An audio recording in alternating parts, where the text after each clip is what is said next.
বঙ্গোপসাগরে অবস্থান করা গভীর নিম্নচাপটি ঘূর্ণিঝড় রেমালে পরিণত হয়েছে। এ কারণে দেশের 4টি সমুদ্র বন্দরের ওপর সতর্ক সংকেত বাড়ানো হয়েছে। মংলা ও পায়রা সমুদ্র বন্দরে 7 নম্বর বিপদ সংকেত এবং চট্টগ্রাম ও কক্সবাজার সমুদ্র বন্দরে 6 নম্বর বিপদ সংকেত দেখাতে বলা হয়েছে।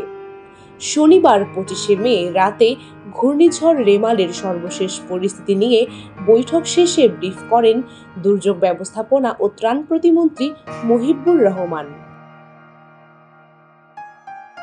প্রতিমন্ত্রী বলেন, রোববার ভোর থেকে ঘূর্ণিঝড় রেমাল আঘাত হানতে শুরু করবে। সন্ধ্যার মধ্যে উপকূল অতিক্রম করতে পারে। ঘূর্ণিঝড়ের কারণে 8 থেকে 10 ফুট জলোচ্ছ্বাস হতে পারে। তিনি বলেন, উপকূলবর্তী সব জেলাকে ঘূর্ণিঝড়ের জন্য প্রয়োজনীয় প্রস্তুতি নিতে বলা হয়েছে। উপকূলের সব মানুষকে নিরাপদ আশ্রয় কেন্দ্রে আনার জন্য সকল প্রস্তুতি নিয়েছে সরকার। বার্তায় বলা হয়, ঘূর্ণিঝড়ের ক্ষয়ক্ষতি মোকাবিলায় সতর্ক রয়েছে উপকূলীয় ফায়ার স্টেশনগুলো। সকলের ছুটি বাতিল করা হয়েছে। এছাড়া খোলা হয়েছে কেন্দ্রীয় ও বিভাগীয় monitoring cell. Fire service media cell জানায়, অধিদপ্তরের মহাপরিচালক ব্রিগেডিয়ার জেনারেল মোহাম্মদ মাইনুদ্দিনের নির্দেশনায় উপকূলীয় এলাকা সমূহের সব ফায়ার স্টেশনের কর্মকর্তা কর্মচারীর ছুটি বাতিল করা হয়েছে। সদস্যদের সতর্ক ডিউটিতে রাখা হয়েছে। দুর্যোগপ্রবণ এলাকার জরুরি পরিস্থিতি মোকাবিলায় প্রতি ফায়ার স্টেশনে fire fighting team, search and rescue team, প্রাথমিক চিকিৎসাকারী দল এবং ওয়াটার রেস্কিউ টিম প্রস্তুত রাখা হয়েছে।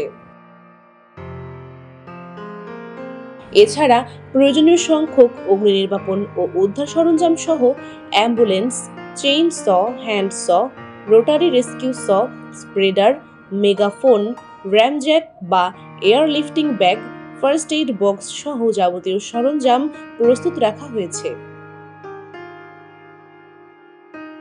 ঘূর্ণিঝড় পরবর্তী অনুসন্ধান ও উদ্ধার কাজ সহ রাস্তাঘাট যান চলাচল উপযোগী করার কাজে ফায়ার সার্ভিস নিয়োজিত থাকবে। তাদের সঙ্গে সহযোগিতা করবেন ফায়ার সার্ভিসের প্রশিক্ষিত ভলান্টিয়াররা।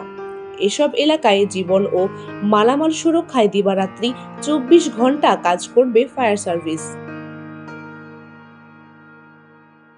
এদিকে ঘূর্ণিঝড় রেমালের প্রভাবে 7 থেকে 8 ফুট জলোচ্ছ্বাস হতে পারে জানিয়ে দুর্যোগ ব্যবস্থাপনা ও ত্রাণ প্রতিমন্ত্রী মহিবুর রহমান বলেছেন, ঘূর্ণিঝড় মোকাবিলায় 80,000 স্বেচ্ছাসেবক ও উপকূলে 4,000 আশ্রয় কেন্দ্র প্রস্তুত করা হয়েছে।